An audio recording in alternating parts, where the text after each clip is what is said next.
여러분 안녕하세요. 노사라이브TV 신대표 신동원 노무사입니다.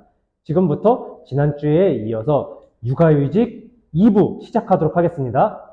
육아휴직을 쓰면 회사에서 받는 지원금은 없나요? 있어요. 예전에는 회사에게 직접 주는 지원금이 없어가지고 육아휴직 주는 거에 소극적이다 보니까 그냥 육아휴직을 근로자에게 줬다는 이유 그거 하나만으로도 회사에도 주는 게 있는데 이름이 출산육아기 고용지원금입니다. 기본적으로 육아휴직 아니면 뭐 육아기 단축근무도 포함이에요. 육아휴직을 근로자에게 부여를 하고 그 휴직이 종료되고서 30일 이상 육아휴직 지나고서 30일 동안 안 자르지 말라는 거죠. 자르지 않으면 그 근로자 한 명당 회사에 월 30만 원이 지급이 됩니다. 즉 1년치를 줬다라고 하면 30 곱하기 얼마야? 30 곱하기 12 하면 360이죠. 그리고 이거는 30일 지난 시점에서 근데 다 주진 않아요. 50%만 주고 아까 육아휴직 근로자가 받는 것도 그 복직하고서 6개월 이상 다녀야지 25% 더 주는 거 있었죠? 이 회사가 받는 지원금도 나머지 50% 절반만 먼저 주고 나머지 절반은 6개월 이상 복직시키고서 6개월 이상 계속 고용을 했을 때, 즉 경력 단절 시키지 말라는 거예요. 이때 나머지 50% 다 줍니다.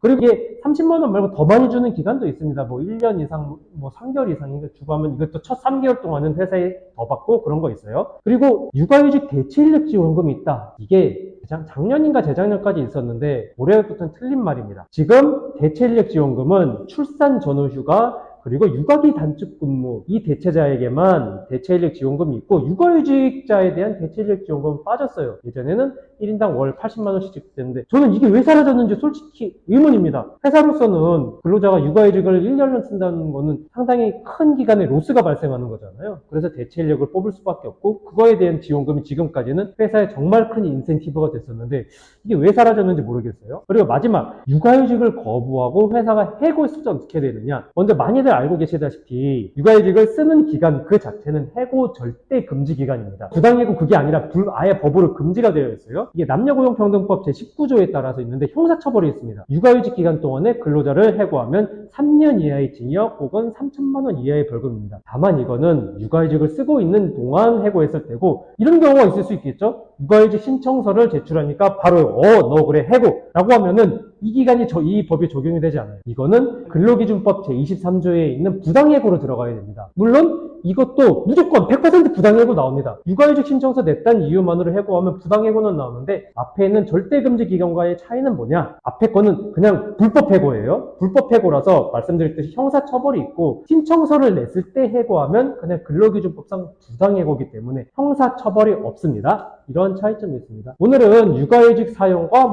그 지원금, 해고 관련해서 정말 많은 걸 알아봤는데요. 이 우리나라 출산율이 갈수록 떨어지고 있잖아요. 그렇다고 해서 회사의 모든 부담을 다 지우는 것도 좀 아닌 것만큼 앞으로 지원금이 좀 더 풍부하게 나오고 대신에 해고라든지 여러 가지 불이익을 주는 거에 대해서는 좀 더 강력한 처벌이 생겼으면 좋겠습니다. 그럼 오늘 방송 여러분께 조금이라도 도움이 되었으면 구독과 좋아요 부탁드리고 이제 여름 다 지나가는데 건강 유의하시길 바랍니다. 감사합니다.